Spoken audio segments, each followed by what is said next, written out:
So tonight, instead of talking to you about socialism, I would like to talk to you about us.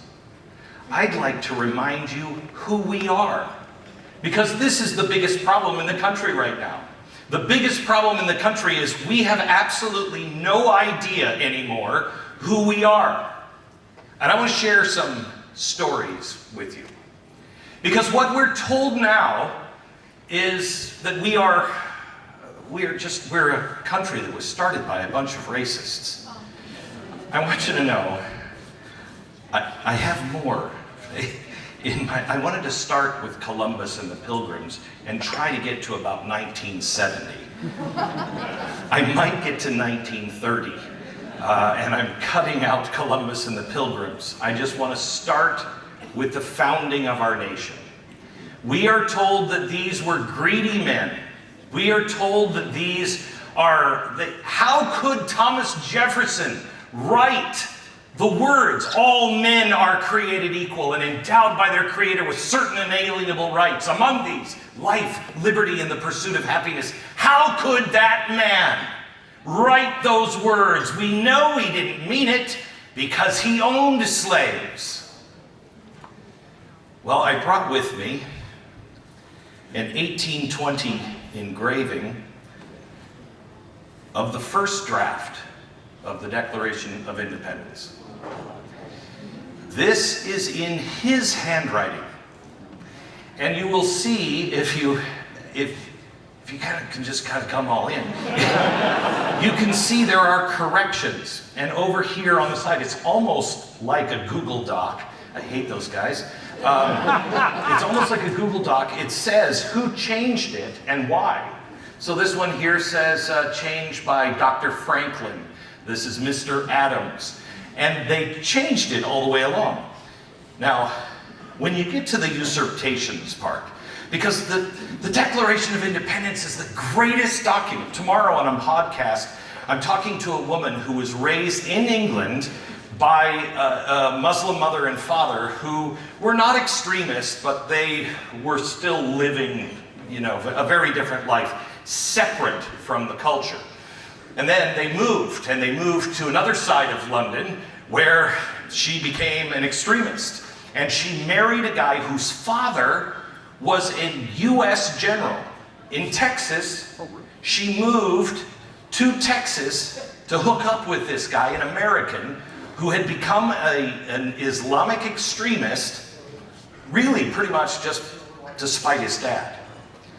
They get married. She's full burqa. He goes to prison for 18 months. And in those 18 months, this is the first time she had ever been left alone. She could do what she wanted in her own house. And so she started reading. And one of the first things she read was the Declaration of Independence. And her eyes opened up. She told me just the other day, I had never heard anything like that before. That was a completely foreign concept. As soon as I read it, I knew it was true, but I had never heard anyone say those words. Let me go back to Thomas Jefferson. If you notice on the... Surprised they weren't on my face. By the way, let me just get this out. I know what everybody is thinking. My gosh, he looks like Colonel Sanders, who's just been stung by bees. I know.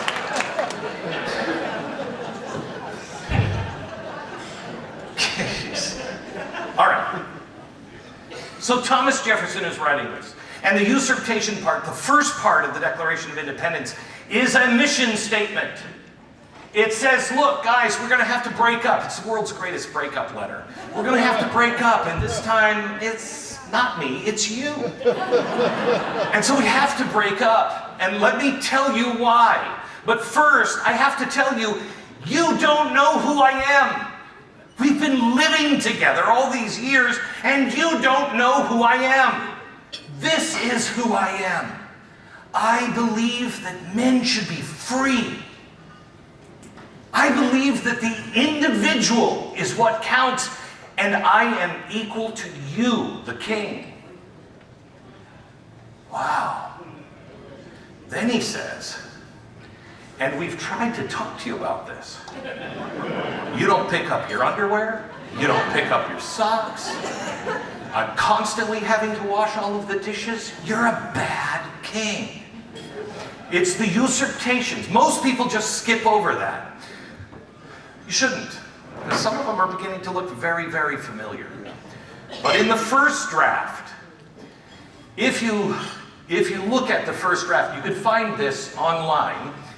You will find a section of the usurpations. Now I'm trying to find it, and now I can't see. Here it is, right here. This is at the very end. And if you look at it, his writing changes, and he capitalizes. Now, in the draft that we all know, there's only the capitalization of the United States of America. That's the only thing that's capitalized. In this, there's two additional words that are capitalized, and at their end of the usurpations, the word men and the word Christian. And I want to share with you what he says. He's talking about the king, and he gets to the last one, and he says, finally, this king has waged a cruel war against human nature itself, violating its most valued rights of life and liberty in the persons of a distant land. A distant people who never offended him, captivating and carrying them into slavery in another hemisphere to incur miserable death in their transportation. This warfare, the opprobrium of infidel powers, is the warfare capitalized of the Christian king. He's mocking the king.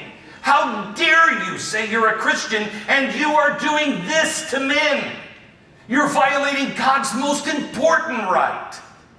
How dare you call yourself a Christian?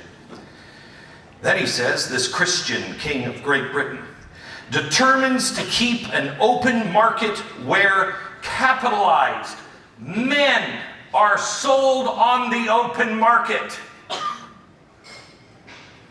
He's not only recognizing that they are men, he's capitalizing it because the king didn't think they were men. He's taking a bold stand declaring this.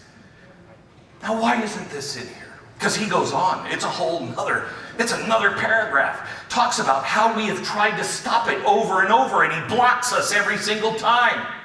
He's now, he says in this document, he's now bribing these people.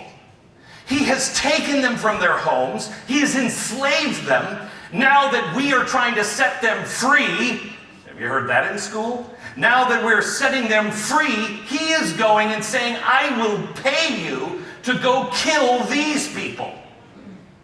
He's committing a sin again. Now, why isn't that in the Declaration of Independence?